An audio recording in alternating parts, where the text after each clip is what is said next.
హరి ఓం.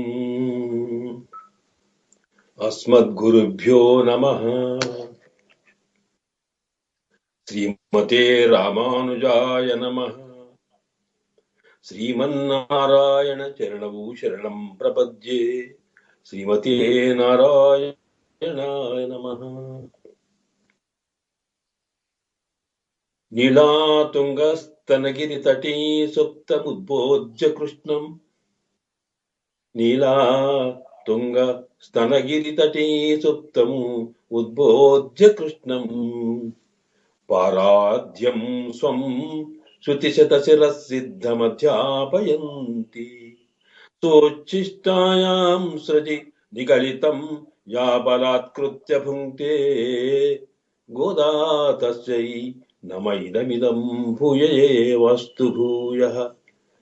గోదా తస్యై నమ ఇదమిదం భూయ ఏవాస్తు భూయః. ஆண்டாள் திவ்ய திருவடிகளே சரணம். ஓங்கி உலகளந்த உத்தமன் பெருபாடி. ஓங்கி உலகளந்த உத்தமன் பெருபாடி. நாங்கள் நம் பாவையுக்கு சாத்தி நீராடினால். ஓங்கி உலகளந்த உத்தமன் பெருபாடி. நாங்கள் நம் பாவையுக்கு சாத்தி நீராடினால். தீங்கின்றி நாடெல்லாம் திங்கள் மும்மாறு பெய்து. தீங்கின்றி நாடெல்லாம் திங்கள் மும்மாறு பெய்து. ஓங்கி பெரும் சென்னலூடு கயிறுகல பூங்குவளை போதில் பொறிவண்டு கண்படுப்ப. தேங்காதே புக்கிருந்து சீர்த்த முலை பத்தி வாங்க. குளம் நிறக்கும் வள்ளல் பெரும் பசுக்கள் நீங்காத செல்வம் நிறைந்து ஏலோரெம்பாவாய். ஓங்கி உலகளந்த உத்தமன் பெருபாடி. நாங்கள் நம் பாவைக்கு சாத்தி நீராடினால். இன்றி நாடெல்லாம் திங்களும் மாறு பெய்து. ஓங்கு பெரும் சென்னல் ஊடு கயிறுகட பூங்குவளை போதில் பொறிவண்டு கண்படுப்ப. தேங்காதே புக்கிருந்து சீர்த்த முலை பத்தி வாங்க. குளம் நிறக்கும் வள்ளல் பெரும் பசுக்கள் நீங்காத செல்வம் நிறைந்து ஏலோரெம்பாவாய். ஆண்டாள் திவ்ய திருவடிகளே சரணம். సమస్త పరివారాయ సర్వదివ్య మంగళ విగ్రహాయ శ్రీభూనీలా సహితాయ శ్రీమతే నారాయణాయ నమః. ఆండాళ్ దివ్య తిరువడిகளே శరణం. సమస్త పరివార శ్రీమతే నారాయణ శ్రీమన్నారాయణ చరణౌ శరణం ప్రపద్య. శ్రీమతే నారాయణాయ నమః. ఓం. పరమ పూజ్య భాగవతోత్తములారా, ధనుర్మాస ఉత్సవంలో తిరుప్పావై దివ్య ప్రబంధ కాలక్షేపంలో ఈరోజు మనము మన ఆండాళ్ తల్లి కృప చేసినటువంటి తిరుప్పావైలోని 3వ పాశురాన్ని అందరి విశేషాల్ని సేవించవలసిన అవసరం ఉంది. అయితే దానికన్నా ముందు 2వ పాశురమైన వయ్యత్తు వాడివీర్హాళ్ అనే దాంట్లోని కొన్ని ముఖ్యాంశాలని కూడా ముందుగా సేవించి ఆ తర్వాత 3వ పాశుర విశేషాల్లోకి వెళ్దాం. వయ్యత్తు వాడివీర్హాళ్ అనేటువంటి పాశురంలో అమ్మ కృష్ణ సంశ్లేష కోసం, అలాగే యమునా నది స్నానం కోసం, వ్రత స్నానం కోసం రేపల్లెలోని గోపికలందరినీ కూడా పిలిచి వాళ్ళ యొక్క ఈ భూమిలోనే ఉండి పరమపదనాథుని యొక్క వైభవాన్ని, ఆనందాన్ని పొందగలిగే సౌభాగ్యం కలిగిన వాళ్ళారా అని పిలిచి, ఇదిగో మనమంతా కూడా సర్వేశ్వరుడు పరమాత్మ శ్రీయప్పతి శ్రీమన్నారాయణునికే అంకితమైన వాళ్ళము. అన్ని కూడా మనకు కావలసినవన్నీ కూడా నారాయణుడే ఇస్తాడు మనకి.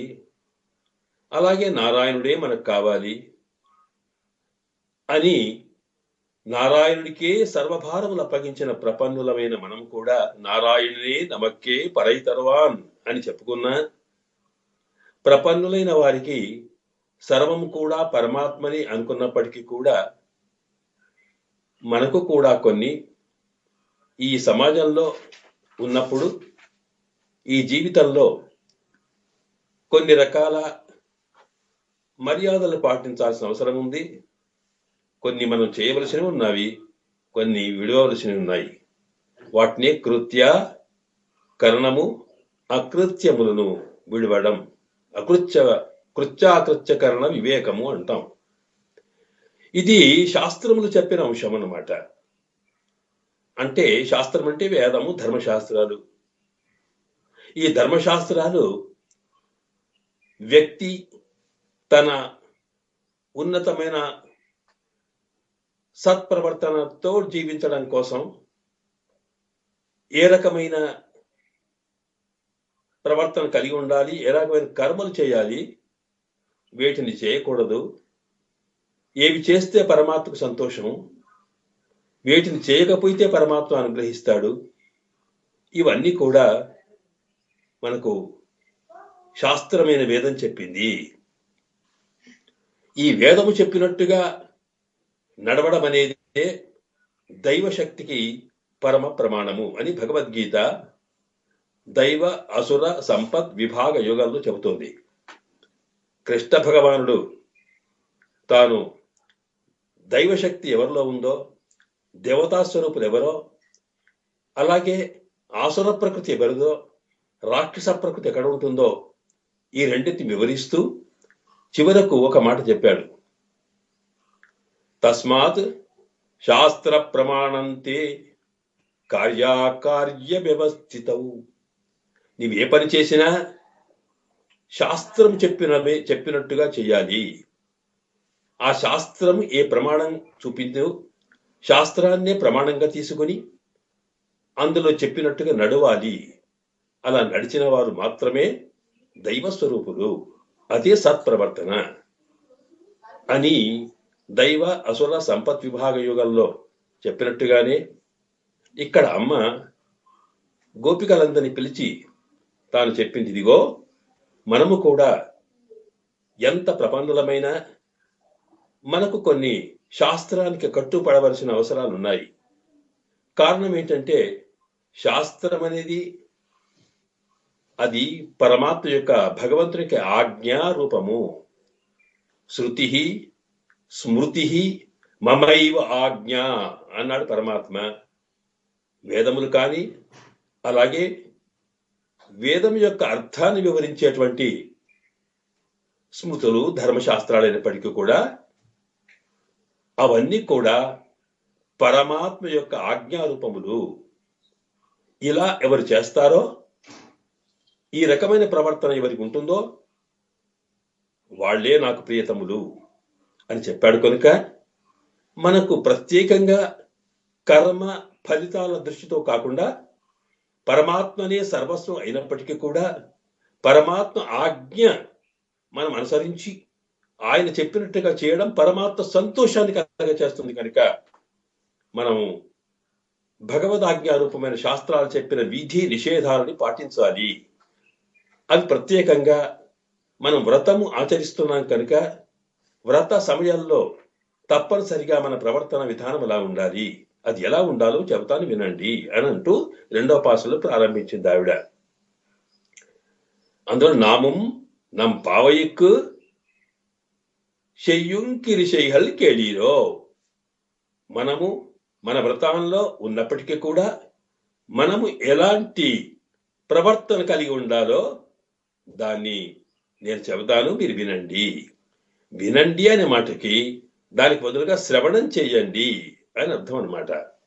వినడానికి శ్రవణం చేయడానికి తేడా ఉంది. చెవులు ఉన్నాయి కనుక, ప్రపంచంలో శబ్దాలు ఉన్నాయి కనుక మనకి అనుకున్నా, కావాలనుకున్నా, వద్దనుకున్నా బయట ప్రపంచంలో ఏ రకమైన ధ్వని ఉన్నా అది మన చెవిలో పడుతుంది. అలాగా మనం వింటాం వాటిని. ఇలాగ మనకి ఇష్టం ఉన్నా లేకపోయినా, తెలిసినా తెలియకపోయినా ఏ ధ్వనినైతే వింటామో అది వినడం అంటాం. అలా కాకుండా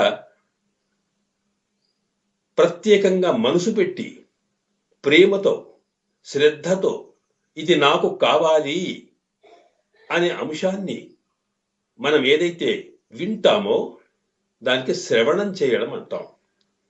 కనుక శాస్త్ర విషయాల్ని శ్రవణం చేయాలి, ఆచార్య ఉపదేశాన్ని శ్రవణం చేయాలి.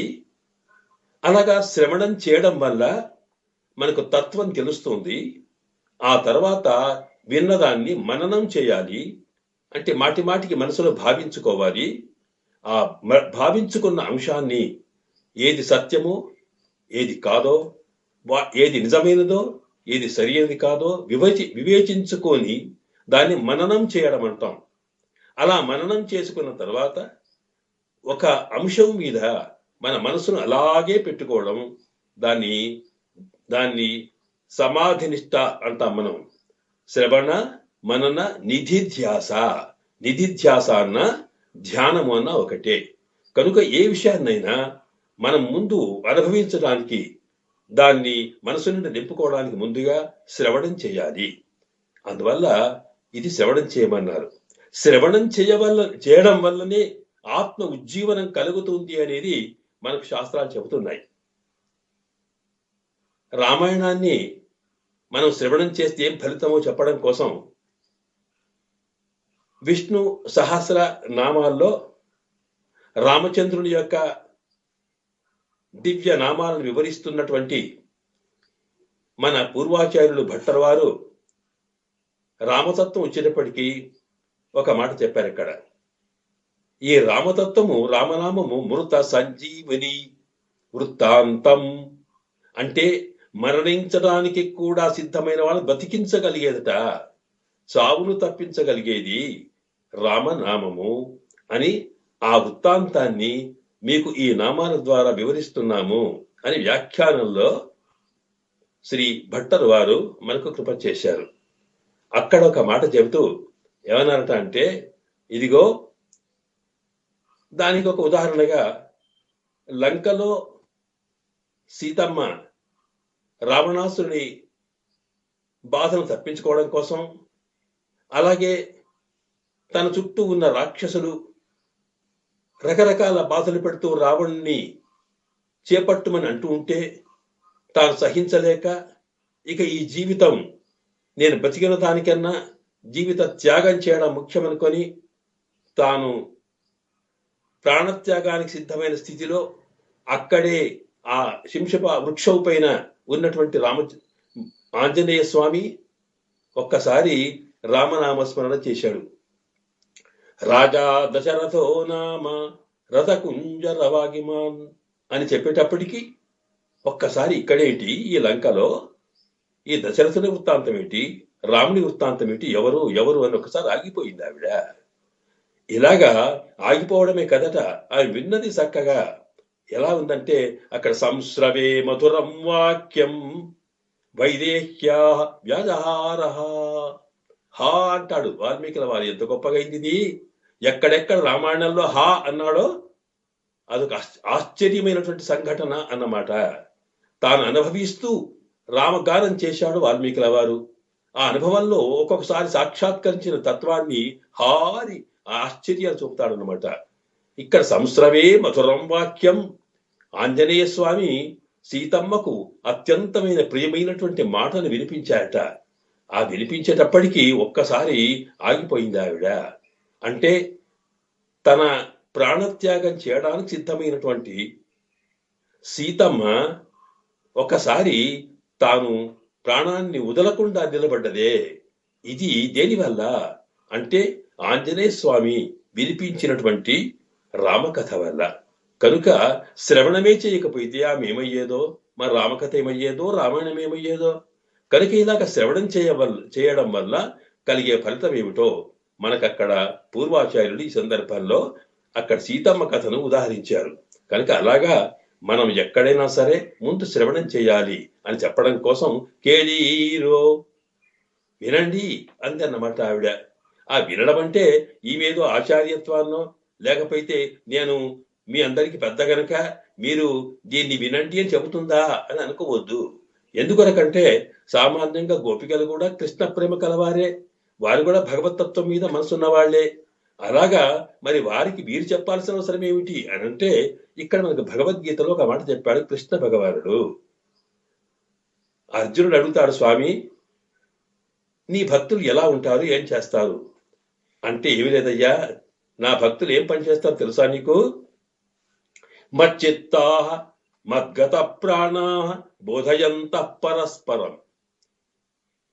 నా మీదనే మనసు పెట్టుకొని ఆ ప్రాణాలని నా కోసమే పెట్టుకొని నా గురించే నా భక్తులంతా కూడా పరస్పరం ఒకరికొకరు బోధ చెప్పుకుంటారట. ఒకరు చెబుతారు, ఒకరు వింటారు, ఒకరు వింటారు, ఒకరు చెబుతారు. అంటే అర్థం ఏమిటన్నమాట, ఎక్కడైతే మనకు ప్రేమ ఎక్కువగా ఉంటుందో, ఆ మాట్లాడుకునే వాళ్ళ ఇద్దరికీ దేని మీద ఎక్కువ ప్రేమ ఉంటుందో, ఆ ప్రేమ కలిగిన వ్యక్తిని గురించో విషయం గురించో వీళ్ళకు బాగా తెలిసి ఉన్నా ఆ విషయాన్ని మాటి మాటికి ఒకరికొకరు చెప్పుకుంటూ వినుకుంటూ ఉంటే ఆనందాన్ని పొందుతూ ఉండడం మనం గమనిస్తాం లోకల్లో. అలాగే పరమాత్మ తత్వం మీద భగవత్ తత్వం మీద ప్రేమ ఉన్నవాళ్ళము మనము ఒకరికొకరు చెప్పుకోవడం వినడం జరుగుతుందట. ఒకరు చెబుతూ ఉంటారు, ఒకసారి వింటారు, విన్నవాళ్ళు మరి చెబుతారు, మళ్ళీ వీరు వింటుంటారు. ఇలాగా తుష్యంతిచ రమంతిచ, ఒకరు చెబుతుంటే ఒకరు సంతోషిస్తారట, మరొకరు చెప్తుంటే ఆనందిస్తారట. ఇలాగా కాలక్షేపం కోసం పరమాత్మ మీదనే మనసు ఆయననే సర్వభారములు ఉంచినటువంటి ప్రపంచమైన వారు తమ జీవితంలో పరమాత్మను మరిచిపోకుండా ఉండడం కోసం ఎప్పుడు కూడా ఒకరికొకరు పరస్పరం భగవత్ కాలక్షేపాన్ని చేసుకోవడం, గుణానుసంధానం చేసుకోవడం అనేది ఒక పద్ధతి. కనుక ఇలాగా వినడం చెప్పుకోవడం అనేది కూడా గోపికలు ఇద్దరికి కూడా కృష్ణ తత్వం మీద ప్రేమ కనుక, కృష్ణుని సంశ్లేషం కోరుతున్నారు కనుక, కృష్ణుని విషయం ఏదైనా సరే చెప్పేవాళ్ళకి ఆనందమే, వినేవాళ్ళకి ఆనందమే కనుక అందువల్ల అమ్మ చెబుతూ ఉంది, వాళ్ళు వింటున్నారు. ఇలా వినేటువంటి స్థితిలో మనమంతా కూడా కృష్ణ భక్తులము కనుక లోకానికి వాస్తవంగా భగవద్భక్తులైన వాళ్ళు ఎలా ఉండాలి, వారి జీవితం ఎట్లా ఉండాలి అనేది మనం గమనించాలి. సామాన్యుల్లాగా మన జీవితం ఉండకూడదు. జీవితం రెండు రకాల ఉంటుంది, సామాన్య జీవితమని అలాగే ఉన్నతమైన జీవితమని. ఆ ఉన్నతమైన జీవితానికే ఉజ్జీవనం అంటాం. ఉయ్యుమారెన్ని ఉహందు ఏలోరెంబావాయి అన్నది ఆ పాశరంలో. ఉయ్యుమార్ అంటే ఉజ్జీవించే పద్ధతి. ఉజ్జీవించడం అంటే ఏమిటి? జీవించడానికి ఉజ్జీవించడానికి తేడా ఏమి? జీవించడం అంటే సామాన్యమైన జీవుల్లాగా ఆహార, నిద్ర, సంతానం ఇవన్నీ కూడా సంపాదన, ఇలాగా సామాన్యమైనటువంటి బ్రతుకు తెరువు గడపడం అది జీవితం. అలా ఉండడం జీవించడమే. అలాగే జీవించడం అనేది మనకే కాదు, సకల జీవులు అలాగే ఉంటాయి. అప్పుడు జ్ఞానము కలిగిన మనిషికి, పరమాత్మ తత్వం తెలిసిన భక్తునికి మరి సామాన్యమైనటువంటి వ్యక్తులు లేక ఇతర జీవులకు తేడా ఏమి? అందువల్ల భగవతత్వం తెలిసి అలాగే ఉన్నతమైనటువంటి స్థితిలో సమాజంలో ఉన్న మనము మన జీవన విధానం ఎట్లా ఉండాలో దాన్ని చెప్పేదే ఉజ్జీవనం అంటాం. అంటే ఏమిటి? అంతకన్నా పై స్థాయిలో, ఉన్నతమైన స్థాయిలో జీవించే ప్రయత్నం. ఉత్ అంటే పరమాత్మ అని పేరు. సామాన్యంగా సూర్య భగవాను యొక్క అంతరంగంలో వేంచేసి ఉండేటువంటి నారాయణుని సూర్యనారాయణుడు అంటాం. ఈ సూర్యనారాయణ భగవతత్వాన్ని వివరిస్తూ ఛాందోగ్యమనే ఉపనిషత్తు చెప్తుంది, తస్య ఉత్ ఇతి నామ. సూర్య భగవాను యొక్క అంతరంగంలో అంతరాత్మగా వేంచేసి ఉన్న నారాయణుడికి ఉత్ అని పేరు. కనుక ఉత్ అంటే పరమాత్మ. ఆ పరమాత్మకి అంకితమైన జీవితం గడపడం, పరమాత్మకు సంతోషాన్ని కలిగే రీతిలో జీవితం గడపడం, పరమాత్మ ఆజ్ఞరూపమైనటువంటి కర్మల్ని ఆచరిస్తూ జీవితం గడపడం, ఇది ఉజ్జీవనం అంటాం అనమాట. దాన్నే ఆండాళ్ తల్లి ఉయ్యమార్ ఎన్ని, ఉజ్జీవించే పద్ధతి తెలుసుకొని సంతోషంగా ఈ విషయాన్ని వినండి అంటూ ఎలా ఉండాలో చెప్పింది. ఆ చెప్పిన దాంట్లో ప్రధానంగా మొట్టమొదటి ఉదయము బ్రాహ్మీ ముహూర్తంలో మేలుకోగానే మనం ఏం చేయాలి, ఆ తర్వాత మన నిత్య వ్యవహారాలు ఎలా ఉండాలి అనేవి చెబుతూ ముందు ఏం చెప్పింది అక్కడ అంటే, అక్కడ పయ్య తుయిండ్ర పరవరడి పాడి, మొదలేం చేయాలి, పయ్య తుయిండ్ర పరమన్నడి పాడి. ముందు లేవగానే భగవన్ నామస్మరణ చేయాలి. ఆ భగవన్ నామస్మరణ అన్నప్పుడు ఎవరు భగవంతుడు, ఏ స్థితిలో కలవాడు అంటే ఆయనకి పరమన్ అని పేరు. పరమ అంటే ఆయన కన్నా పైన ఉన్నతమైన వాడు మరొకడు లేడు అన్నమాట. ఎందులో అంటే ఆయన ఉనికిలో కానీ, ఆయన శక్తిలో కానీ, ఆయన కళ్యాణ గుణంలో కానీ, అలాగే ఆయన యొక్క దివ్య మంగళ విగ్రహం యొక్క సౌందర్యంలో కానీ అంతకు మించిన వాడు మరొకడు లేడట. పరమాత్మనే తేజసాం రాశి ఊర్జితం, అన్ని తేజస్సులకన్నిటికీ కూడా మూలమైనటువంటి తేజస్సు పరమాత్మ అని ఉపనిషత్ చెబుతుంది. తస్య భాష సర్వవిధం విభాతి అంటే లోకల్లో వెలుగుతున్నటువంటి సూర్య భగవానునికి వెలుతురు కానీ, చంద్రుడి వెన్నెల కానీ, నక్షత్రాలకు వెలుతురు కానీ, అగ్ని కానీ ఎక్కడ వెలుతురున్నా ఆ వెలుతురంతా ఎక్కడిది అంటే ఆ లోపల ఉన్నటువంటి పరమాత్మదే. పరమాత్మ యొక్క భాష ఆ సర్వేశ్వరుని యొక్క శక్తితోటి ఇవన్నీ వెలుగుతూ ఉంటాయి కనుక అన్ని వెలుగులకి కూడా ఆ పరమాత్మనే ముఖ్యమైన వాడు అన్నమాట. అందువల్ల తస్య భాష సర్వవిధం విభాతి అన్నప్పుడు అతను పరమాత్మ అద్భుతమైన సౌందర్య రాశి తేజోవంతుడు. అలాగా పరమన్ అంటే ఏ విషయంలో చూసినప్పటికీ కూడా ఆయన అద్భుతమైన సౌందర్యమూర్తి కనుక స్వామి యొక్క అడిపాడి, అడి అంటే పాదములు, పాదములంటే శాస్త్రంలో పాదములు అన్నప్పుడల్లా కూడా పాదములతో కూడుకున్నటువంటి స్వామి యొక్క దివ్యమంగళ విగ్రహము అని చెప్పుకోవాలి మనం. ఆ దివ్యమంగళ విగ్రహాన్ని యొక్క సౌందర్యాన్ని ముందు మనం మనసులో భావించుకొని ధ్యానించుకొని ఒకసారి ఆ స్వామి యొక్క దివ్యమంగళ విగ్రహాన్ని స్తోత్రం చేయాలట. ఏమిటి ఆ ప్రధానంగా కూడా దాంట్లో పయ్య తుయిండ్ర పరమన్ అడిపాడి అంటే హాయిగా మెల్లగా నిశ్శబ్దంగా పడుకున్నటువంటి స్వామి ఉన్నాడే, ఆ స్వామి ఎక్కడ పడుకున్నాడైనా అంటే క్షీరాబ్దిశాయి పాల సముద్రంలో వ్యూహస్వరూపంలో తాను ఆదిశేషుని పైన హాయిగా పడుకున్న స్వామి ఉన్నాడే, ఆయన పడుకున్నాడు. ఎట్లా పడుకున్నాడట అంటే తుయ్య పయింద్ర అంటే నిశ్శబ్దంగా ఏమాత్రం చప్పుడు లేకుండా, ఎక్కడ ఏమాత్రం ధ్వని కాకుండా కదలకుండా పడుకున్నాడట. ఎందుకలాగా? అసలు స్వామి వైకుంఠంలో ఉండేవాడు, తాను ఈ పాలసముద్రంలోకి ఎందుకు వచ్చాడు, ఏమిటి అక్కడ పడుకున్నాడు అంటే స్వామి అక్కడ వైకుంఠంలో ఉంటే కేవలం శరీరమును విడిచినటువంటి ముక్తాత్మలకు మాత్రమే అక్కడ దర్శనమిచ్చే అవకాశం ఉంది. కానీ తన బాధ్యత లోకాన్ని రక్షించడం అనేది ఎప్పుడు కూడా స్వామి నీవు నన్ను కాపాడు అని మనం ప్రార్థించినప్పుడే ఆయన ప్రధానంగా రక్షణ చేస్తూ ఉంటాడట. కనుకనే దాన్ని రక్షాపేక్షాం ప్రతీక్షతి అని శాస్త్రం చెబుతోంది. ఆయన రక్షిస్తాడు కానీ రక్షించమని మనం కోరాలి, కోరకున్నా రక్షించేవాడే. అయినప్పటికీ కూడా ఆయన రక్షిస్తానని చూస్తే అడ్డగించే స్వభావం మనది కనుక అలా అడ్డగించకుండా ఉండాలి కనుక దాన్ని ఎదురు చూస్తూ ఉంటాడట. దానికోసం తాను పాల సముద్రంలో పడుకొని ఉన్నాడట. స్వామి పడుకోవడం నిద్రపోవడం ఏంటంటే పయ్య తుయింద్ర అంటే నిద్రపోవడం. స్వామికి నిద్ర ఏమిటి? దాన్నే మనం యోగ నిద్ర అంటాం. యోగం అంటే ఉపాయం, ఏదైనా కలవాలని అంటే ఈ లోకాన్ని ఎట్లా రక్షించాలి, ఏం చేస్తే బాగుంటుంది అనేటువంటి ఆలోచనలో తాను ఎప్పుడు కూడా ఆ పాల సముద్రంలో పడుకొని ఉంటాడట. ఆ పడుకున్నటువంటి స్వామి ఎందుకు పడుకున్నాడు అక్కడ అంటే ఇదిగో ఈ లోకాన్ని మనను రక్షించడం కోసం, మనను కాపాడడం కోసం, మనకేది కావాలని ఇవ్వడం కోసం, మన కష్టాలను తొలగించడం కోసం, ఇన్ని రకాల మనకు మహోపకారం చేయడం కోసం అక్కడ వైకుంఠాన్ని వదిలేసి తాను పాల సముద్రంలోకి వచ్చి పడుకున్నాడే. నిజంగా ముందు మనం ఆయన గానం చెయ్యాలి, ఆయన కృతజ్ఞతలు తెలపాలి మనము అని అంటూ ఆయన పరముడట. ఏమిటి అతనిలో గొప్పతనం అంటే, సామాన్యంగా పరమాత్మనే సౌందర్య రాశి అయినప్పటికీ కూడా ఆ పరమాత్మ అడుగడుగున అందమే కనిపిస్తుందట.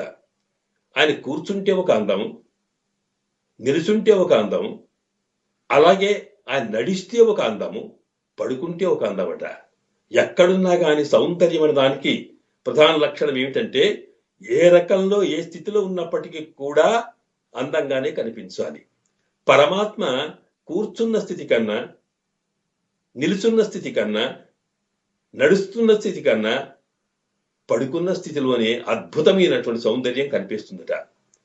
దానికి ఉదాహరణకి చెప్తారు, రామచంద్రుడు రామలక్ష్మణులు ఇద్దరు కూడా విశ్వామిత్రుడు వెంబడి యాగరక్షణకు వెళ్ళారు.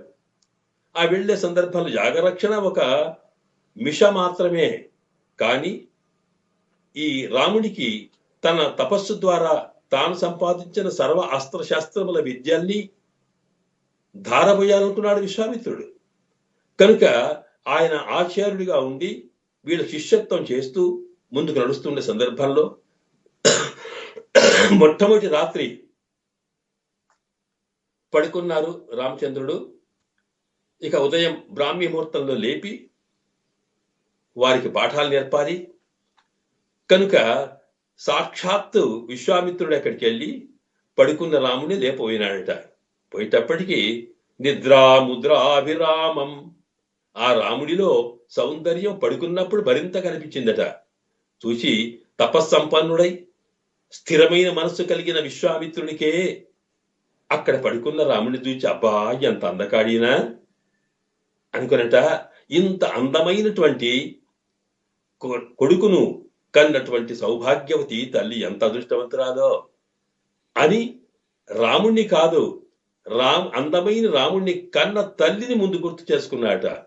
ఆ గుర్తు చేసుకుని కౌసల్య సుప్రజా రామ పూర్వా సంధ్యా ప్రవర్తతే అని, అబ్బ రామ అని చూస్తూ కౌసల్య సుప్రజా, ఆ కౌసల్యమ్మ నిజంగా ఎంత మంచి సంతానం కలదైన తల్లి అయింది అన్నాడట.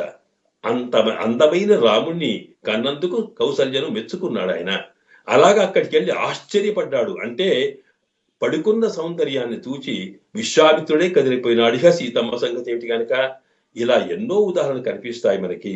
అందువల్ల ఆ పరమాత్మ అందువల్లే ఆ పడుకున్నట్టు శేషశాయి అయినటువంటి వాడు క్షీరాబ్దిశాయి అయిన స్వామిలో అద్భుతమైనటువంటి సౌందర్యం కనిపిస్తుంది గనక ఆ సౌందర్యంలో పరమన్ అన్నారు. అట్లాగే అర్చామూర్తిగా వచ్చిన స్వామిలో కూడా అన్ని విగ్రహాల కన్నా కూడా శ్రీరంగంలో వేంచేసి ఉన్న రంగనాథుడి యొక్క అద్భుతమైన సౌందర్యం చాలా గొప్పదట. అది మనకు భగవత్ రామానుజుల వారే సాక్షాత్తుగా చూపించమలిచిన వారు అనే ఉదాహరణలు కనిపిస్తూ ఉన్నాయి. అందువల్ల రంగనాథుని విషయం వచ్చేటప్పటికీ పశ్యతో హరుడు అని పేరు. అక్కడ ఎవరు చూస్తే చాలు వాళ్ళ మనసును ఆయన సేవించుకోగానే ఈ సేవించుకున్న వాళ్ళ మనసును ఆకర్షించేస్తాడట. అంతటి సౌందర్యవంతుడు. మరి ఆ రంగనాథుడు పడుకొని ఉన్నాడు ఆయన. కనుక ఇలా పడుకున్నప్పుడు కూడా అద్భుతమైన సౌందర్యంతో విలసిల్లేటువంటి దివ్య మంగళ విగ్రహాన్ని మనం పడుకున్నప్పటి నుంచి ఒక్కసారి పడక నుంచి లేవగానే గుర్తు చేసుకోవాలి అన్నది ఆవిడ. ఎందుకు భగవన్నామం లేవగానే అంటే, మనం పడుకునేటప్పుడు సాధారణంగా తెలివితో ఉన్నప్పుడు మనను మనం రక్షించుకునే ప్రయత్నం చేస్తాం. కానీ నిద్రలో ఉన్నప్పుడు ఎవడు రక్షించేవాడు? పరమాత్మ స్వయంగానే. కనుక శాస్త్రాలు చెబుతాయి, మనం నిద్రలో ఉన్నప్పుడట ఈ ఆత్మ పరమాత్మతో చేరుకొని ఉంటే పరమాత్మ దీన్ని తన ఒడిలో ఉంచుకొని కాపాడుతూ ఉంటాడట. అంటే కన్న తల్లి పసిపాప నిద్రపోయితే తన ఒడిలో పెట్టుకొని తాను నిద్రపోకుండా కాపాడుతూ ఎలా ఉంటుందో, అలాగే రాత్రంతా మనం నిద్రపోతూ ఉంటే మనలో ఉన్న అంతరాత్మగా ఉన్న పరమాత్మ రక్షిస్తూ ఉంటాడట. కనుక అంతటి మహోపకారం చేసినటువంటి, అంతటి గొప్ప సౌందర్యవంతుడు, అంతటి శక్తివంతుడైనటువంటి పరమాత్మను కృతజ్ఞతారూపకంగా మనం నామస్మరణ చేయాలి ముందు. అంటే ఎప్పుడైనా సరే ఈ తిరుప్పావై 30 రోజులే కాదు, ఈ తిరుప్పావి 30 రోజులు మనకు ఆండాళ్ తల్లిచ్చిన ఒక శిక్షణ. ఈ 30 రోజుల వ్రతం శిక్షణ శిబిరం. మన ఉజ్జీవనం కోసం, ఉన్నతమైన జీవన విధానం ఎట్లా గడపాలో దాన్ని తెలపడం కోసం ఇచ్చే శిక్షణా కేంద్రం అనుకోండి. అలాంటి స్థితిలో రోజు లేవగానే మనం ప్రత్యేకంగా వ్రతాల్లో లేచి మేల్కోవడం, భగవన్నామస్మరణ చేయడం, అలాగే నాల్కాలే నీరాడి ఆ తర్వాత ఉదయం కాకముందే స్నానం చేయడం. నీరాడడం అంటే 2 రకాలు చెప్పుకున్నాం మనం. వ్రతం కోసం స్నానం చేయడం, అలాగే బ్రాహ్మీ ముహూర్తం లేవగానే పరమాత్మ యొక్క దివ్య అనుభవాన్ని పొందడం. ఆ చేసిన తర్వాత ఏం చేయాలి? ఇక చేసిన తర్వాత ఏం చేయాలో చెబుతూ అక్కడ నెయ్యున్నోం పాలున్నోం నాల్కాలే నీరాడి. మనం ఏం చేయాలి అంటే భోగ్యమైన నెయ్యి, పాల లాంటి భోగ్యమైన వస్తువులు కేవలం శరీరానికి శరీర పోషణకు కావలసిన సామాన్యమైన ఆహారం తప్ప భోగ్యమైన మధుర పదార్థాలు తీసుకోకూడదు. ఎందుకు తీసుకోకూడదు అంటే నెయ్యి, పాలు కృష్ణ భగవానికి ఇష్టమైనవి. కృష్ణుణ్ణే ఇంకా దర్శించాలి. కృష్ణుడితో కలవకుండా, కృష్ణునికి పెట్టకుండా, కృష్ణుడు అరగించకుండా మనం అరగిస్తామా? నిజంగా అరగిస్తే ఆయన మీద మనకు ప్రేమ ఉన్నట్ట. కనుక ఆహార నియమాలు పాటించడంతో పాటు భగవన్ నివేదన కాని వస్తువును మనం వాడుకోకూడదు అనేది నెయ్యున్నోం పాలున్నోం అన్నారు. అక్కడ కూడా పైన ఒక వాక్యంతో కలిపి పెద్దలు ఒక విశేషం చెప్పారు. పయ్య తుయింద్ర పరమనడిపాడి నెయ్యున్నోం పాలున్నోం అంటే ఆ పరమాత్మ యొక్క దివ్యనామం పాడిన తర్వాత ఇక మనం నేయి, పాలు, మధుర పదార్థాలు తీసుకోము అంటే అర్థం ఏమిటి? నేతి కన్నా, పాల కన్నా, మధురాతి మధురమైన వస్తువుల కన్నా కూడా భగవన్నామమే అత్యంత మధురమైనది. మధుమధురం దధి మధురం మధుమధురం మధురాతినాథస్య నామ మధురాతి మధురం అంటారు. కనుక భగవన్నామములో ఎంత లీనమైపోవాలంటే అప్పుడు మనకి ఆకలితో, దప్పులతో, భోగ్యాలతో సంబంధం లేనట్టుగా ఉండాలి అని కూడా అక్కడ అర్థం చెప్పుకున్నారు. ఇలాగ ఆహార నియమాలు పాటిస్తూ ఉండాలి. తర్వాత వాంగ్ నియమము, మాటల్లో కూడా నియమం ఉండాలి.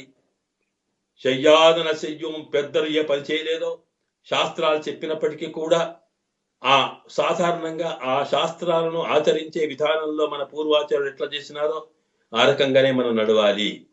అలాగే తీక్కురులైశనోదం పనికిరాని మాటలు పనికిరావు. ఇతరులకు బాధ పెట్టే మాటలు ఎక్కడికో వెళ్ళి చాడీలు చెప్పడం మానుకోవాలి. ఇలాగ ఆహార నియమాలు, వాంగ్ నియమాలు, అలాగే మనకు అలంకారాలు కూడా పెట్టుకోవాల్సిన అవసరం లేదు. మా ఎట్టిడిదోం మలరెట్టు నాముడయోం కృష్ణుని కానటువంటి అంటే సామాన్యమైనటువంటి పతివ్రత ఎప్పుడు కూడా ధర్మపత్ని తన భర్త దూరంగా ఉన్నప్పుడు సామాన్యంగా అలంకరించుకోకుండానే ఉంటుంది. భర్త చేసిన తన అలంకారం భర్త కోసమే. ఎట్లాగో భగవద్భక్తుడు ఏది చేసుకున్నది పరమాత్మ సంతోషం కోసం జరగాలి. కనుక కృష్ణుని సంశ్లేషం కలిగేంత వరకు, కృష్ణునితో కలిసేంత వరకు మనము మయ్యెట్టిదోం మలరెట్టు నాముడయోం ఏ రకమైన అలంకారాలు చేసుకోం మనము అంటూ ఆ రకంగా చెప్పి మరి ఏం చేయాలి అంటే ఇవన్నీ చేస్తూనే ఒక విషయం చేయాలట. ఏంటంటది? అయ్యయం పిచ్చయం ఆందనయం కైహాటి ఉయుమారండి. ఈ 30 రోజుల్లో ఏదో రకంగా మనము కొంత దాన ధర్మాలు చేయాలి. దాన ధర్మాలు అనే మాటలో 2 ఉన్నాయి. ఒకటి దానం, రెండవది ధర్మం అని. ధర్మం అంటే మనం తప్పనిసరిగా మన కర్తవ్యంగా ఉండేది. ఉదాహరణకి తన సంతానాన్ని పెంచవలసిన ధర్మం తల్లిదండ్రులది. అలాగే వృద్ధులైన తల్లిదండ్రులు పోషించవలసిన ధర్మం కొడుకులది. ఇలాగా ఇవి మనము చేసే పనులు అంటే సంబంధాన్ని బట్టో సమాజంలో వ్యక్తులుగా మనం చేయాల్సిన పనులు ధర్మము. కనుక ఎవడికో సహాయం చేశామనుకోండి, ఆర్థికంగా బలహీనుడికి మనం చేసేది ధర్మము, అది దానం కాదు. ఇక దానం అంటే నిస్వార్థంగా మనకి ఎలాంటి ఫలాన్ని కోరకుండా ఏ సంబంధం లేకుండా ఉన్నప్పటికీ కూడా ఎవరికో ఒకరికి మనము భగవత్ కైంకర్య రూపంలో ఏదైతే సహాయం చేస్తామో దాన్ని దానం అంటాం. అది ఎవరికి చేయాలి అంటే అయ్యయం పిచ్చయం ఎవరైతే జ్ఞానులు ఉన్నారో వాళ్ళందరికీ కూడా అవసరాలు ఉన్నారో వాళ్ళకి మనము మర్యాదపూర్వకంగా, గౌరవపూర్వకంగా మనం ఏదో కొంత వాళ్ళని సన్మానించుకోవాలి. అలాగే భిక్షను పొందేవాళ్ళు, భిక్ష పొందడం అనేది సామాన్యంగా ఆర్థికంగా లేని వాళ్లకు భిక్ష వేయడం ఒక ప్రధానమైన. భిక్ష అనేది ఇద్దరికి ముఖ్యం. ఒకటి సన్యాసులు, వాళ్ళు తమ జీవితం అనేది త్యాగమైన జీవితం గడుపుతారు. కనుక సమాజంలో రోజు ఒకసారి ఎక్కడో భిక్ష చేసి ఆ వచ్చిన భిక్షను మాత్రమే పుచ్చుకొని వాడు కేవలం నిరంతరం భగవద్ ధ్యానంలో ఉంటారు, ఆధ్యాత్మిక కార్యక్రమంలో ఉంటారు. కనుక అలాంటి వారికి భిక్ష ఇవ్వడం, దానం ఇవ్వడం. అలా కాకుండా బ్రహ్మచారులు ఉంటారు.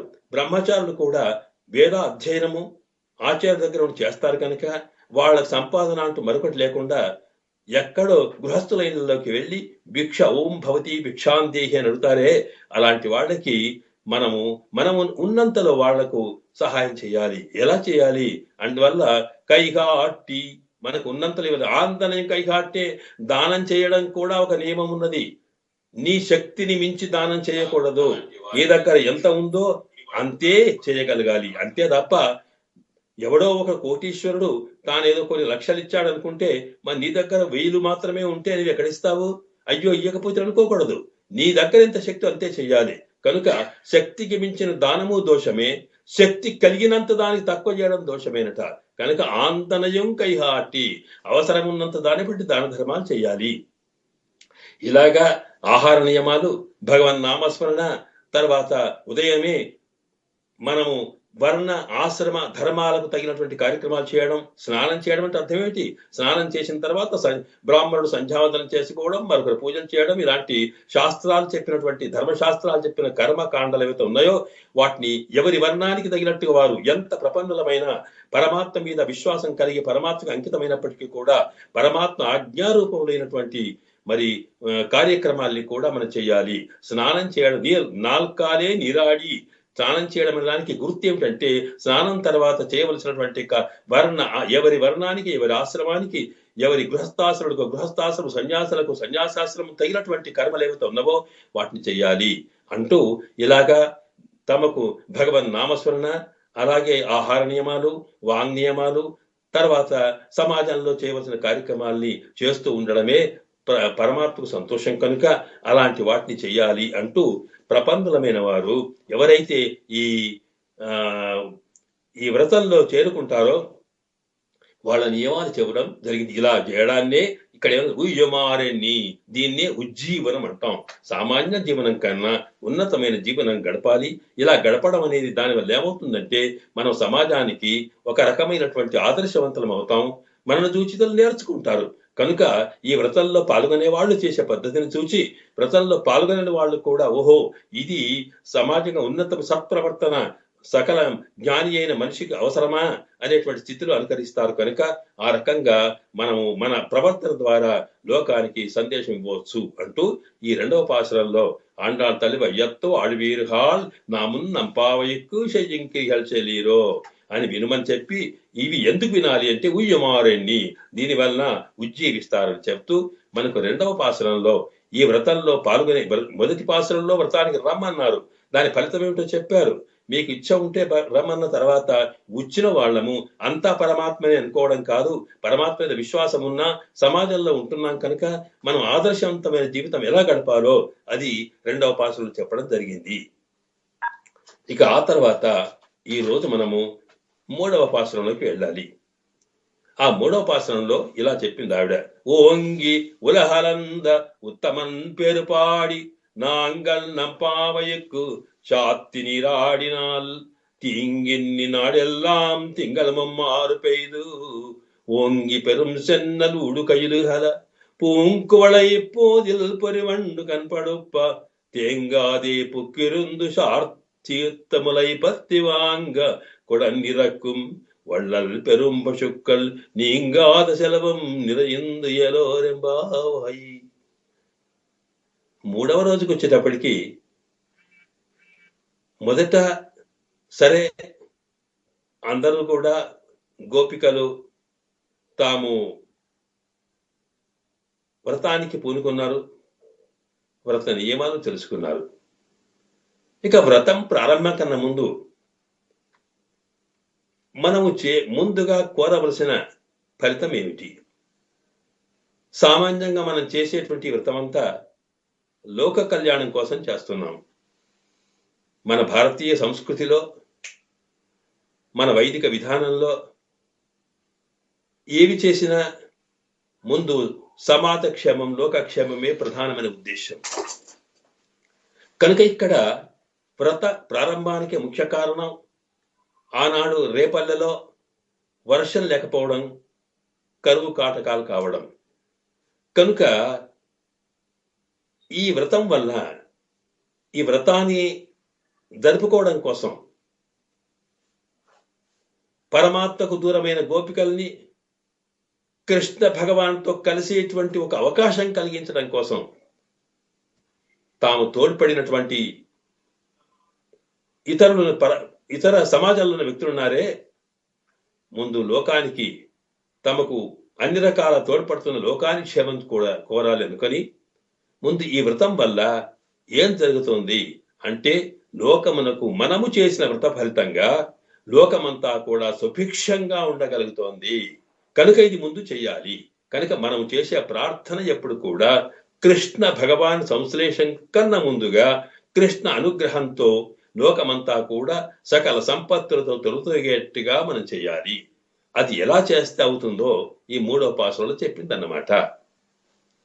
ఓంగి ఉలహలంద ఉత్తమన్ పేరు పాడి అనే దాంట్లో ఇక్కడ నాంగల్ నంపావయుక్కు చాత్తి தீங்கின்னி நாடெல்லாம் திங்கள் மும்மாறு பெய்து ஓங்கி பெரும் சென்னலூடு கையிலுகதா பூங்குவளை போதில் பரிவண்டு கண்படுப்ப தேங்காதே புக்கிருந்து சீர்த்தமுலை பத்தி வாங்க குடம் நிறக்கும் வள்ளல் பெரும் పశుక్కల్ నీంగాద సెలవం. ఇందులో మనము ఈ పాశరాన్ని ఏ పాశరమైనా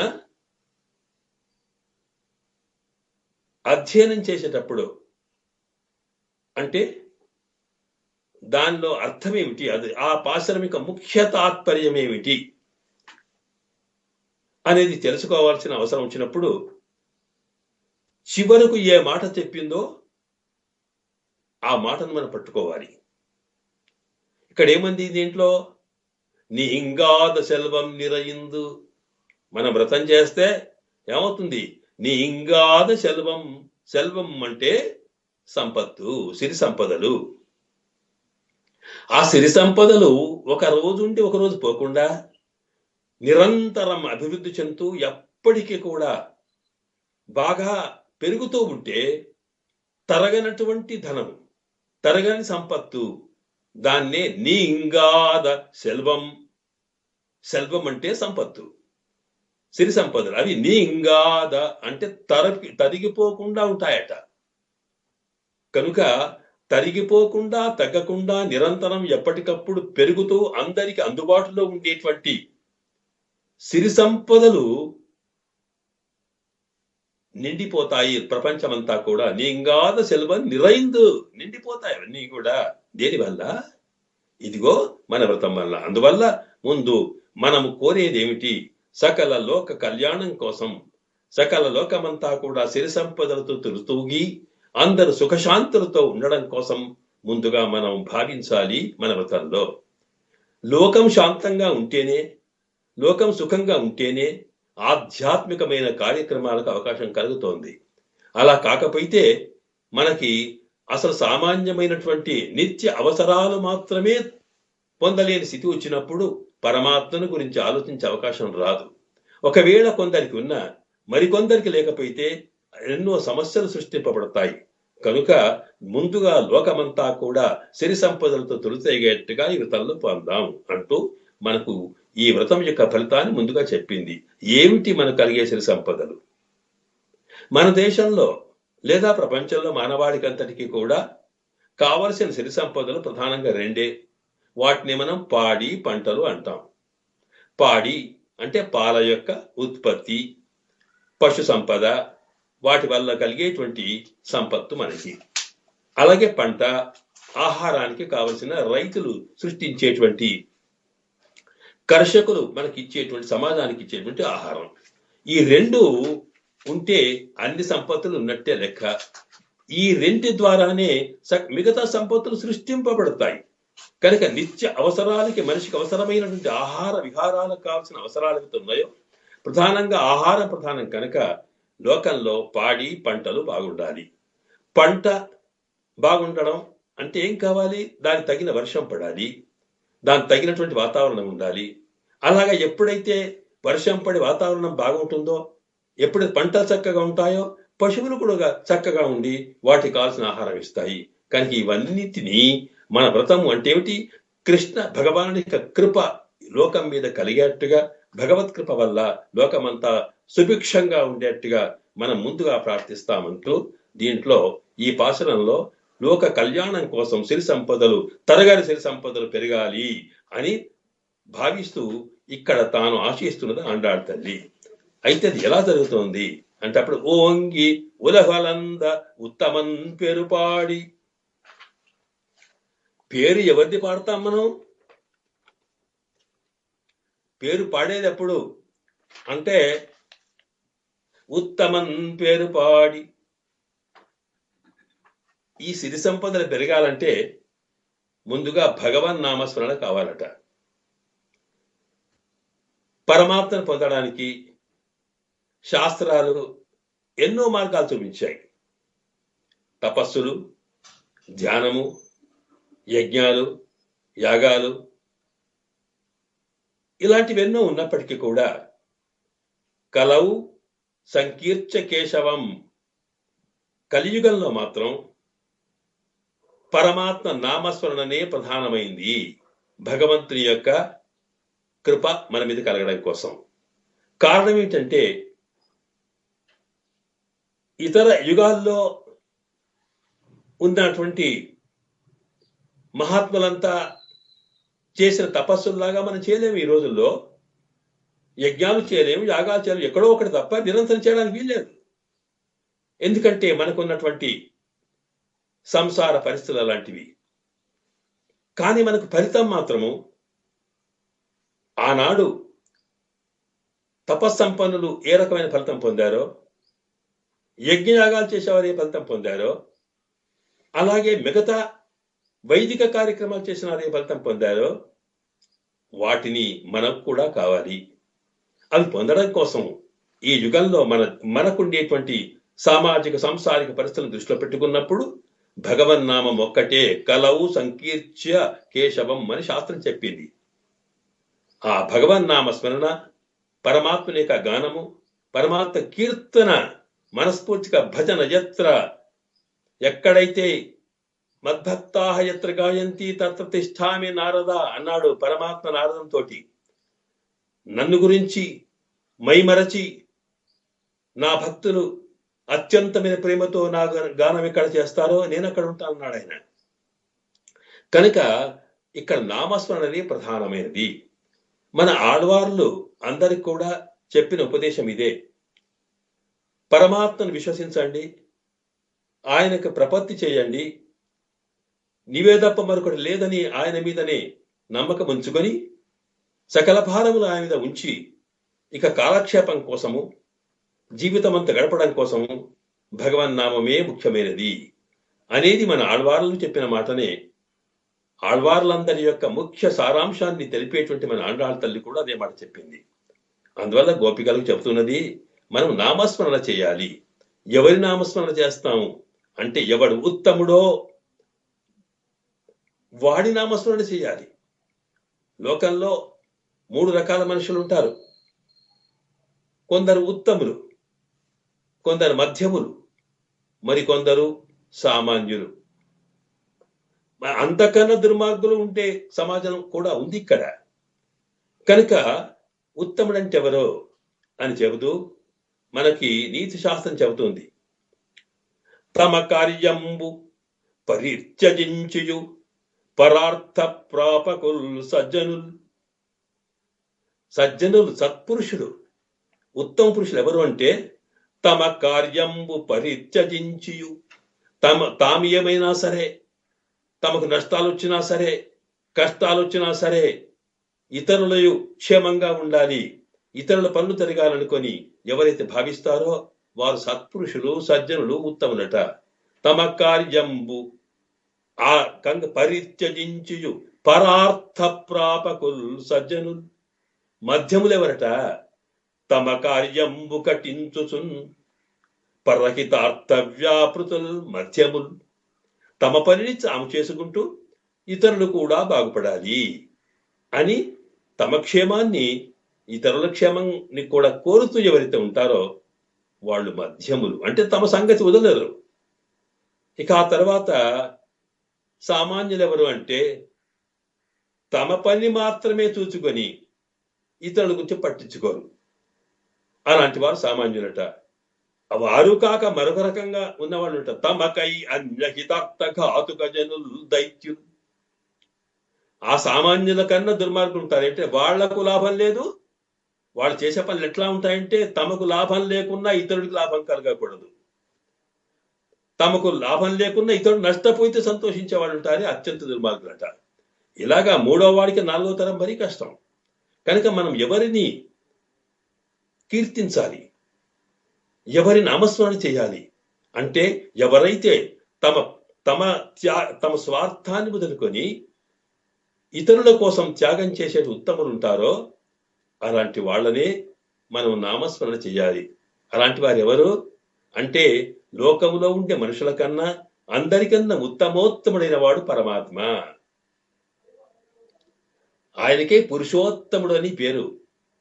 భగవద్గీతలో 3 రకాల ఆత్మల సంగతి చెబుతూ, బద్ధాత్మలు అంటే సంసారంలో ఉండే ఆత్మలు మనలాంటి వాళ్ళము, ముక్తాత్మలు అంటే పరమాత్మ అనుగ్రహం పొంది ఆచార్య కటాక్షం వల్ల పునర్జన్మ లేకుండా వైకుంఠంకి వెళ్ళిన ఆత్మలు ముక్తాత్మలని, అలాగా పరమాత్మ అందరికన్నా గొప్పవాడు పరమాత్మ అని, ఇలా 3 రకాల ఆత్మల్లో అందరికన్నా వీళ్ళందరినీ ఆత్మని పురుషుడు అని పిలుస్తాం.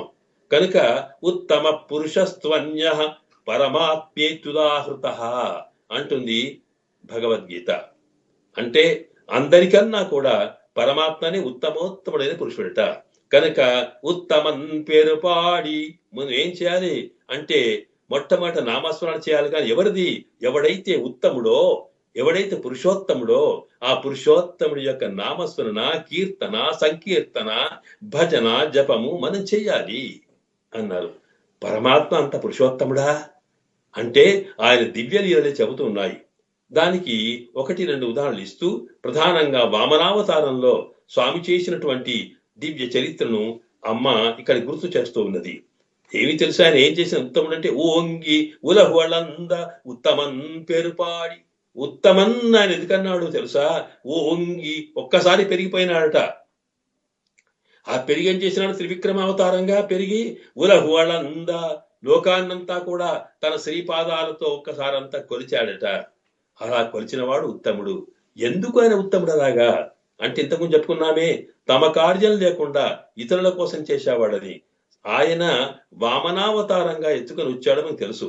ఆ వామనావతారం ఎందుకు వచ్చింది అంటే బలిచక్రవర్తి ఇంద్రాది దేవతలందరినీ కూడా ఓడించి స్వర్గాన్ని కూడా తను ఆక్రమించుకొని సకల లోకాలకు తానే అధిపతిని అనుకొని తాను దేవతలకు ఏమి లేకుండా చేస్తే అప్పుడు ఇంద్రాది దేవతలు పోయి స్వామి మా పరిస్థితి ఏమిటి అని ప్రార్థించారని మనకు పురాణం చెబుతూ ఉంది కదా. అలాంటప్పుడు తనను ఎవరు ప్రార్థిస్తారో, ఎవరు ప్రపత్తి చేస్తారో వాళ్ళ పని చేయడం కోసం స్వామి దిగి వస్తాడు. కనుక తాను బలిచక్రవర్తి దగ్గర రావడం కోసము సర్వాంతర్యామి, సర్వేశ్వరుడు, సర్వజ్ఞుడు, సర్వశక్తివంతుడైనటువంటి సర్వేశ్వరుడు తానేం చేసినాడు? తాను ఒక సామాన్యమైనటువంటి ఒక వామనుడిగా తాను ఒక పొట్టి బ్రహ్మచారి వేషంలో వచ్చాడట.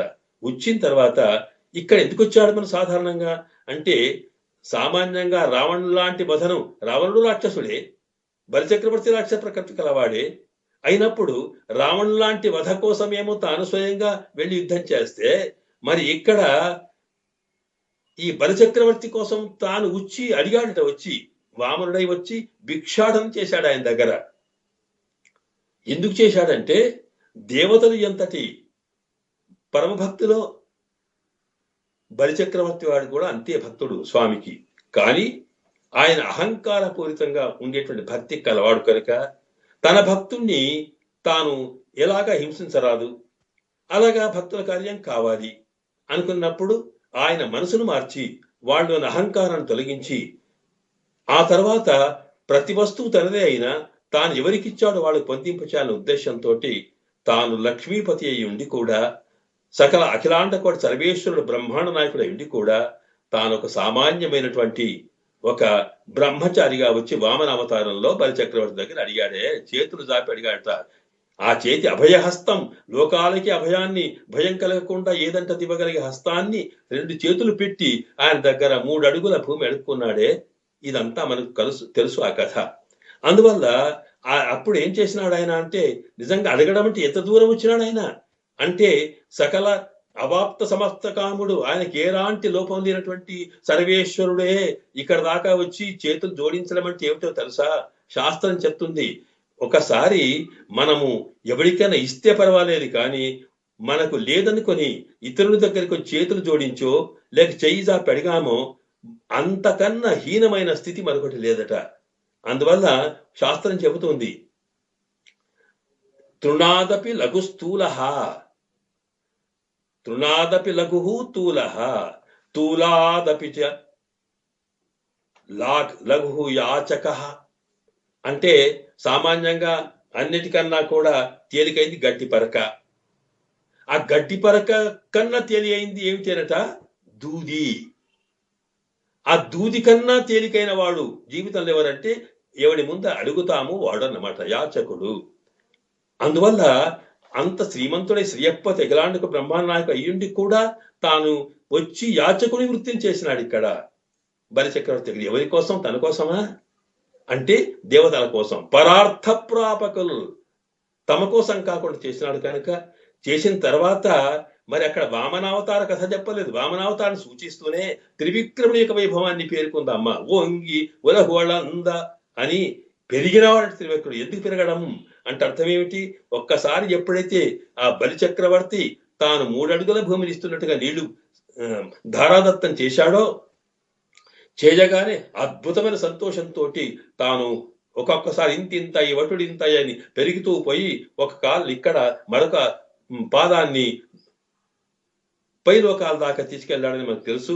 తిరిగి అప్పుడు త్రివిక్రమ అవతారం చేశాడు. త్రివిక్రముడు అంటే 3 కూడా తాను వ్యాపించిపోయినాడు అన్నమాట. అలా వ్యాపించి ఒక్కసారి తన శ్రీపాదంతో లోకాలని కూడా కొలిచినాడు ఆయన. అంటే ఎందుకు సంతోషం? సామాన్యంగా అవికారాయ శుద్ధాయ నిత్యాయ పరమాత్మని అని, పరమాత్మ సదైక రూపాయ, పరమాత్మలో మార్పు ఉండదు, మన శరీరాల్లో మార్పులు వస్తాయి, కానీ పరమాత్మకు అట్లా ఉండదు. అలాగా మార్పు లేనటువంటి స్వామి కూడా తన భక్తుల రక్షణ కోసము తాను తను తక్కువ చేసుకుని తన స్వరూపాన్ని కూడా మార్చుకొని పెరిగిపోయినాడట. ఆ పెరిగిన తర్వాత తాను తన పాద స్పర్శ ఒక్కొక్క వస్తువును బట్టి చూస్తూ ఉంటే, అంటే అడిగినా అడగకపోయినా ఇక్కడ దేవతలేమో ఆ స్వామిని ప్రార్థించారు, మరి బలిచక్రవర్తి ఏమో తాను దానం చేసి కృతార్థుడైనాడు. కానీ మిగతా లోకల్లో ఉండే వాళ్ళంతా కూడా వాళ్ళు పరమాత్మను ధ్యానించకపోయినా, స్వామిని సేవించకపోయినా, తానే వాళ్ళు తన శ్రీపాదాల దగ్గర రాకపోయినా తన శ్రీపాదంతో వాళ్ళ తలల మీద ఉంచి వాళ్ళందరిని రక్షించాడట. కనుక ఈ రకంగా లోకరక్షణ కోసం తనను తాను ఎన్ని రకాల మార్చుకున్న పరమాత్మ ఉన్నాడే, ఆయన్నే ఉత్తముడు. కనుక ఇక్కడ భగవన్నామం చేయాలనుకున్నప్పుడు ఉత్తమన్ పేరు పాడి. ఎవడు ఆ ఉత్తముడు అంటే పరుషోత్తముడైనటువంటి సర్వేశ్వరుడు తాను వామనుడయ్యుండి బలిచక్రవర్తి యాచకుడిగా వచ్చి కూడా తనకి ఏదో లేనట్టుగా వాడు ఇచ్చిన దాంతో ఎంతో సంతోషంగా ఒక్కసారి పెరిగిపోయి ఉబ్బి తబ్బిపోయిపోయి తాను ఆనందాన్ని పొందాడే. ఆనందం తనకు దొరికినందుకు కాదు, తాను ఎవరైతే తనను ప్రార్థించారో వాళ్ళు దొరకడం కోసం ప్రయత్నించాడే. అలాంటి పరమోత్తముడైనటువంటి స్వామి యొక్క నామస్మరణ చేయాలి. చేస్తే ఆ త్రివిక్రమ అవతార వైభవాన్ని చేసినప్పుడు లోకల్లో చక్కని వర్షాలు కురుస్తాయి అని చెప్పి అది ముందు చెప్పడం కోసం ఓంగి ఉలహువళంద ఉత్తమన్ పేరు పాడి అన్నాడు. ఆ ఉత్తముని యొక్క పేరు పాడాలి. మనం చేయాల్సిందేంటి?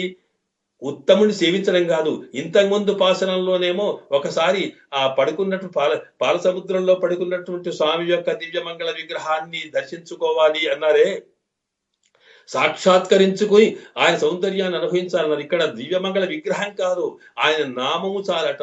ఉత్తమన్ పేరు పాడి, ఆయన యొక్క పేరు నామము చాలట. ఎందుకనకంటే సామాన్యంగా వ్యక్తి కన్నా వ్యక్తి యొక్క పేరు ఎక్కువగా పనిచేస్తుంది. వ్యక్తి వచ్చిన దానికన్నా ఎవరైతే ప్రసిద్ధమైన వ్యక్తి ఉంటాడో, ఆ ప్రసిద్ధ అధికారంలో ఉన్న వ్యక్తి ఉంటాడో, అలాంటి వాడు వచ్చి పనిచేయకుండా ఆయన పేరు చెబితే పనులు అవుతాయి.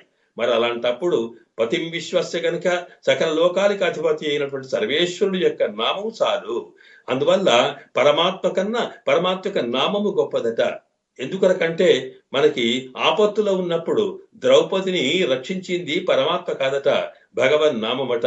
శంఖచక్రక దాపాడే ద్వారకాలయాచ్యుత అని ఒక్కసారి పిలిస్తే ఆ నామస్మరణ వల్లనే ఆమెకు రక్షణ కలిగింది కనుక, అందువల్ల భగవత్ సాక్షాత్కారం కలిగినా కలగకపోయినా పరమాత్మ నామస్మరణ చేస్తే చాలు, తద్వారా లోకం సుభిక్షంగా మారుతుంది కనుక ఉత్తమోత్తముడైన పరమాత్మ యొక్క నామస్మరణ చేయాలి. అంటే పేరు పాడి, ఆ నామస్మరణ అంటే ఉట్టిగా పిలవడం కాదు, పాడాలి, గానం చేయాలి. గానం ఎప్పుడు వస్తుందండి? ఆనందం కలిగినప్పుడు. అంటే భగవన్ నామము తీసుకున్నప్పుడు ఆ నామం వెనుక ఉన్నటువంటి పరమాత్మ యొక్క తత్వం అంతా మనసులోకి సాక్షాత్కరిస్తుంది. ఆయన కళ్యాణ గుణముల అనుభవంలోకి వస్తాయి. వచ్చినప్పుడు ఆత్మ పరమాత్మతో కలిసిన ఆనందాన్ని అనుభవిస్తుంది.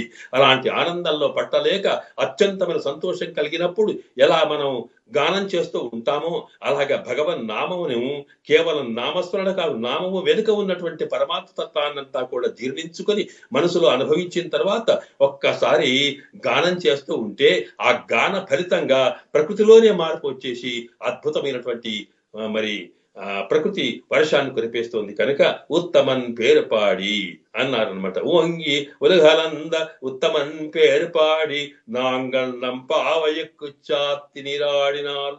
అందువల్ల మనము వ్రతం ఏదైతే ఉందో ఈ వ్రతము పేరట భగవన్ నామస్మరణ చేయడం కనుక ఈ వ్రతం అంటే ఏమీ లేదు, దీంట్లో భగవద్ నామ స్మరణనే, భగవద్ గుణానుసంధానమే. అందువల్లనే మనకు తిరుప్పావయిలో మొత్తం కూడా ఎక్కడ చూసినా భగవన్ నామస్మరణే చేస్తూ ఉన్నది. అంటే దీంట్లో ఒక విశేషం ఉన్నది. సామాన్యంగా భగవన్ నామాల్ని మనం విష్ణు సహస్రనామంలో మనం అనుసంధిస్తూ ఉంటాం. అమ్మ కూడా ఇక్కడ విష్ణు సహస్రనామ పారాయణమే చేస్తూ ఉన్నదన్నమాట. ఇక్కడ విష్ణు సహస్రనామానికి 1000 నామాల విష్ణువులకి మూలమేమిటి? నారాయణ శబ్ద మాత్రం అన్నామే.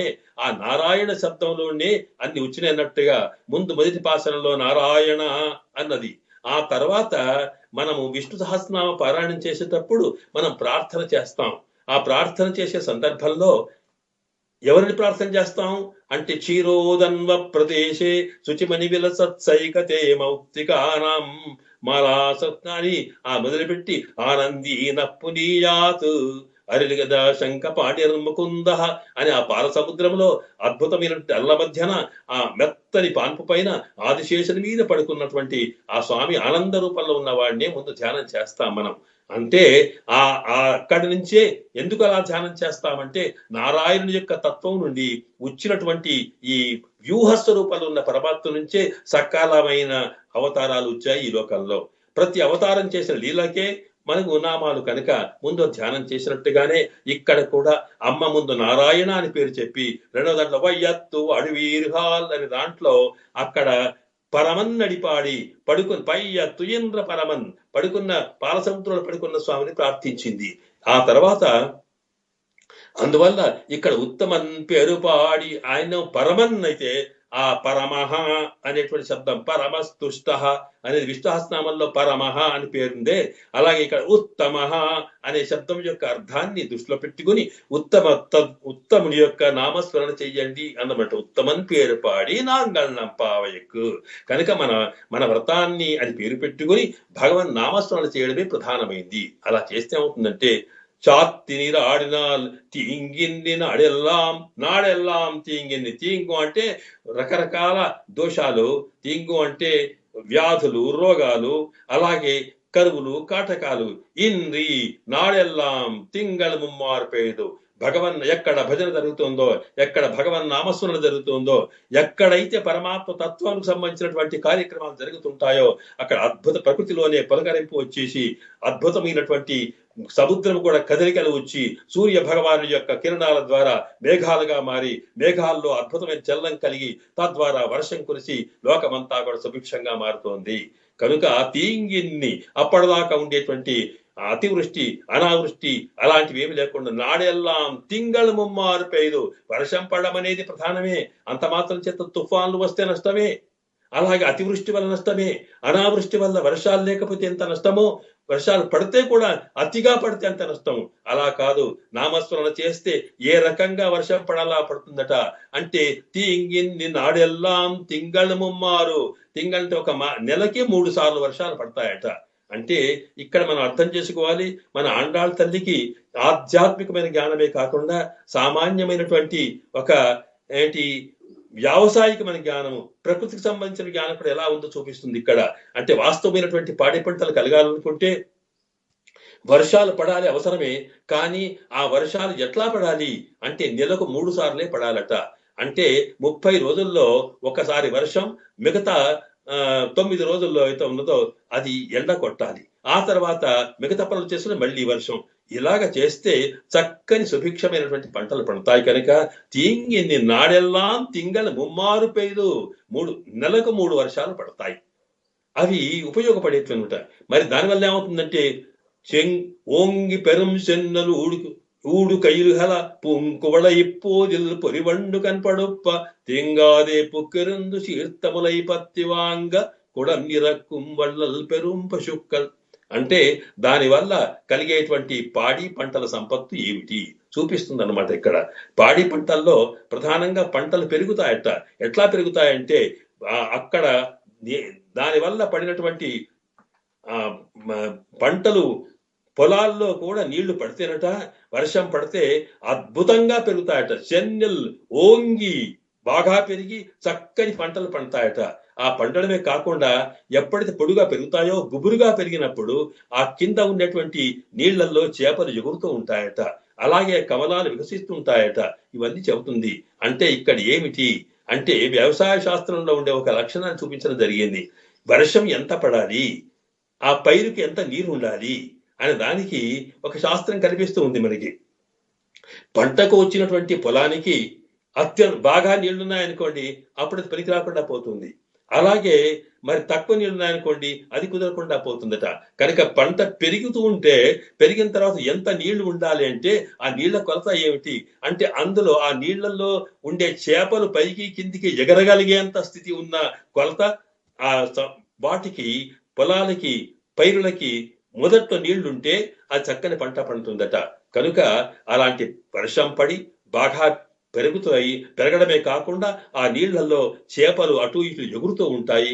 అక్కడుండే కొల్ల లోపల చక్కని కల్వ పువ్వులు లేక కమలాలు అవన్నీ కూడా కువళైపోదిల్లు పరివణ్, అక్కడ ఉండేటువంటి పొలాల్లో ఉండేటువంటి నీటి లోపల కనిపించేటువంటి కమలాలు ఉంటాయే, లేకపోతే కల్వ పువ్వులు ఉంటే అవి వికసిస్తాయట.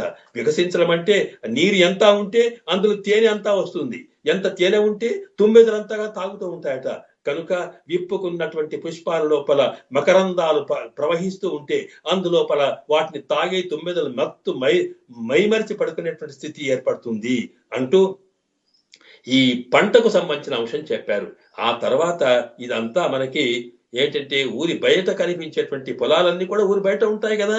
అలా కాకుండా గ్రామములో జరిగేది ఏమిటంటే పశు సంపద ఉంటుంది. అవేట అంటే షన్నెల్ ఓంగి పెరుం సెందలు ఉడుక పూంగి వళైపోదెల్ పరివండు కనపడొప్ప తేంగాదే పొక్కిరెందు శీర్తములై పత్తి. ఇక అక్కడ చక్కని ఆహారం గడ్డి దొరికితే బాగా మేసినటువంటి ఆవులు పాలిస్తాయే. ఆ పాలు ఎట్లా ఇస్తాయంటే అవి బాగా బలిసి ఉంటాయి కనుక ఎంత పాలిస్తాయంటే ఆ పాలును పిండడానికి పోయినటువంటి తేంగాదే పొక్కు ఇరుందు. పాలు పిండే వాళ్ళు ఎట్లా పిండుతారు అంటే తాను పాలిచ్చేటువంటి పశువు దగ్గరికి వెళ్ళి అక్కడ తాను మెల్లగా కూర్చొని ఆ తర్వాత దాని యొక్క పొదుగును పట్టి పాలు పిండాలి. అయితే ఇవి వళ్ళల్ పెరుం పశుక్కల్, ఈ పశువులు కృష్ణ పరమాత్మ యొక్క అనుగ్రహంతో పెరుగుతున్నాయి కనుక కృష్ణ పరమాత్మ ఎంత ఉదారమైన వాడో, ఎంత ప్రేమతో ఇవ్వగలిగేవాడో ఆయన సహవాసంతో పెరిగినటువంటి పశువులు కూడా ఆవులు కూడా పాలట ఎన్నంటన్ని ఇస్తున్నాయట. ఆ ఇవ్వడం కూడా ఈయన పిండవలసిన అవసరం లేదు, పోగానే చెంపు పెడితే వచ్చేస్తాయట.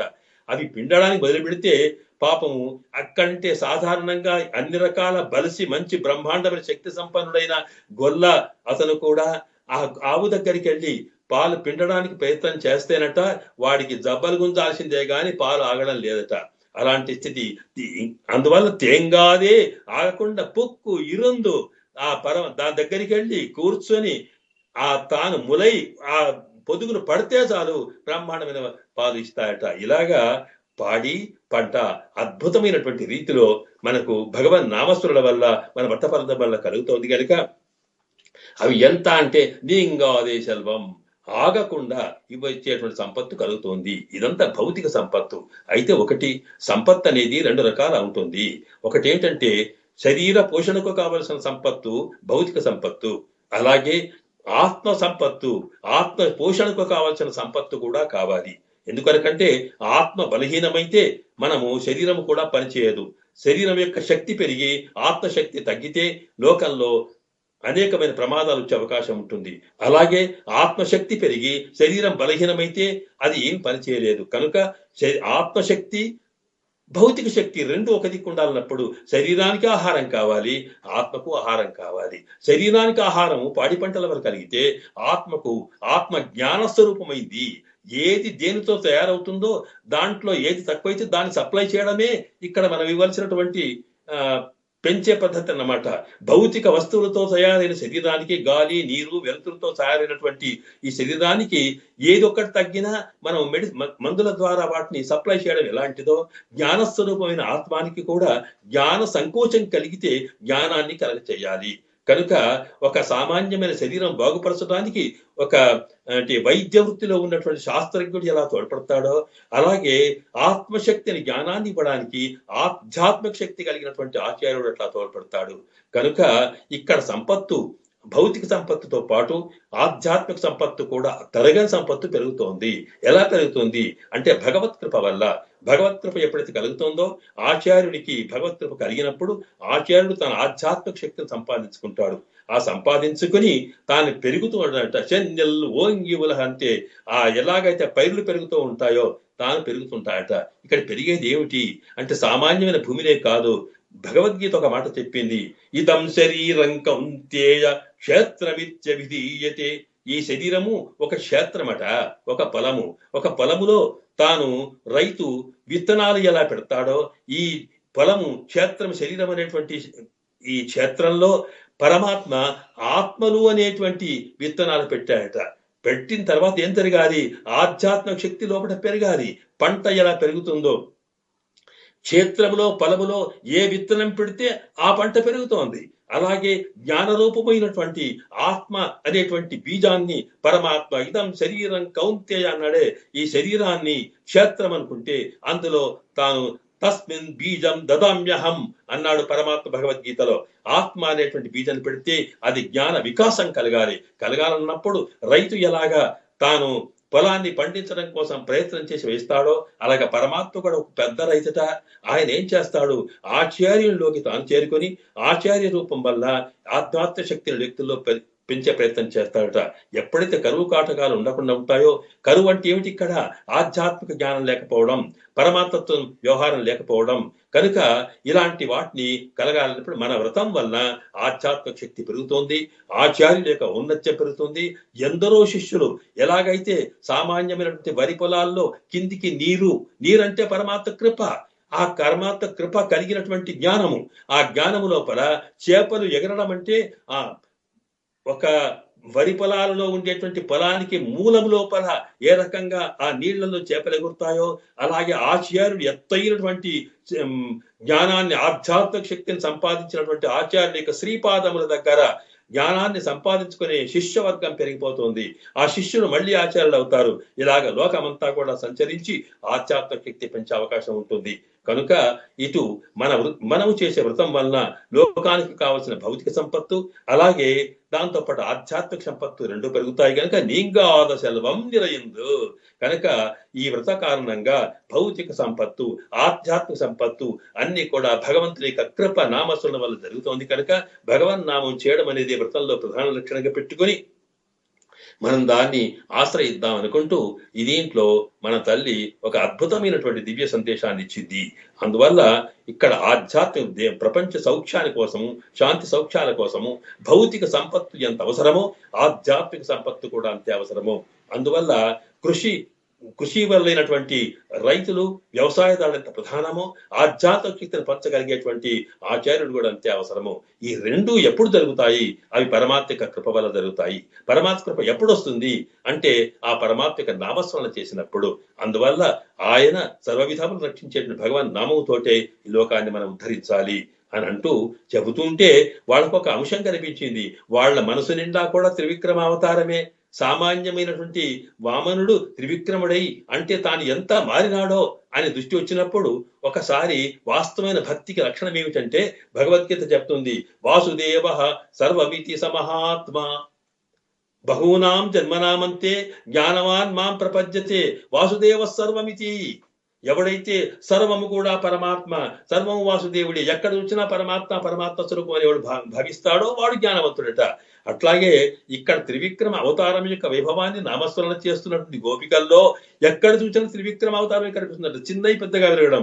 వామనుడు త్రివిక్రమంగా పెరిచి ఆకాశమంతా పరమాకాశమంతా లోకాలన్నీ ఇట్లా వ్యాపించినాడో అట్లాగే ఇక్కడ ఉండేటువంటి పైరుల్లో చూస్తూ ఉంటే చిన్న విత్తులు పోయి పెద్దగా పెరుగుతున్నాయట, చిన్నగా ఉండే చేపలు దొడ్డుగా మారినాయట, సామాన్యమైనటువంటి పశువులు చాలా బలవంతంగా మారుతున్నాయట. ఎక్కడ చూసినా వామనుడు త్రివిక్రమంగా మారినట్టే ప్రకృతి అంతా కూడా సూక్ష్మ స్థితి నుంచి అద్భుతమైన సిరి సంపదలతో వెలుగుతున్నట్టు కనిపించి ఎక్కడ చూసినా పైరులో వామనుడే, పైరులో త్రివిక్రముడే కనిపిస్తున్నాడు వాళ్ళకి.